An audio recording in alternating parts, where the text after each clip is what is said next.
செய்தியாக பார்த்து வருகிறோம். டெல்லி முதலமைச்சர் கெஜ்ரிவால் ஜாமீனுக்கு விதிக்கப்பட்ட இடைக்கால தடைக்கு உயர்நீதிமன்றம் தடை விதித்திருக்கிறது. இது தொடர்பான மேலும் விவரங்களை எமது செய்தியாளர் மதியழகன் வழங்கிட கேட்கலாம். மதியழகன், வணக்கம். மேலும் விவரம். டெல்லி மதுபான கொள்கை முறைகேடு வழக்கில் அமலாக்கத்துறையால் கைது செய்யப்பட்டிருக்கக்கூடிய டெல்லி முதலமைச்சர் அரவிந்த் கெஜ்ரிவாலுக்கு கடந்த 20ஆம் தேதி விசாரணை நீதிமன்றம் ஜாமீன் வழங்கியிருந்தது. இந்த உத்தரவை எதிர்த்து உடனடியாக அமலாக்கத்துறை சார்பில் டெல்லி உயர்நீதிமன்றத்தில் மேல்முறையீடு செய்யப்பட்டது.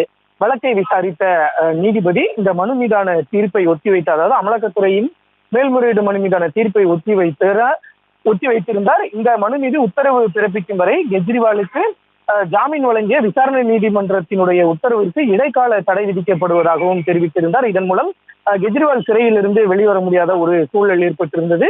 இந்த நிலையில் அமலாக்கத்துறை மனு மீது இன்றைய தினம் முழுமையான உத்தரவு பிறப்பித்திருக்கக்கூடிய நீதிபதி இந்த வழக்கு விசாரணையின் பொழுது அமலாக்கத்துறையினுடைய வாதங்கள் மற்றும் ஆதாரங்களை விசாரணை நீதிமன்றம் முறையாக கருத்தில் கொள்ளவில்லை என்பதால் விசாரணை நீதிமன்றத்தினுடைய உத்தரவிற்கு அந்த தடை விதிக்கப்படுவதாக தெரிவித்திருக்கிறார். அதாவது அரவிந்த் கெஜ்ரிவாலுக்கு ஜாமீன் வழங்கி அந்த உத்தரவிற்கு தடை விதிக்கப்படுவதாக தீர்ப்பளித்திருக்கிறார். இதனை எதிர்த்து கெஜ்ரிவால் சார்பில் உச்ச நீதிமன்றத்தில் மேல்முறையீடு செய்யப்பட இருக்கிறது. நேற்றே அந்த வழக்கு விசாரணைக்கு வந்தது.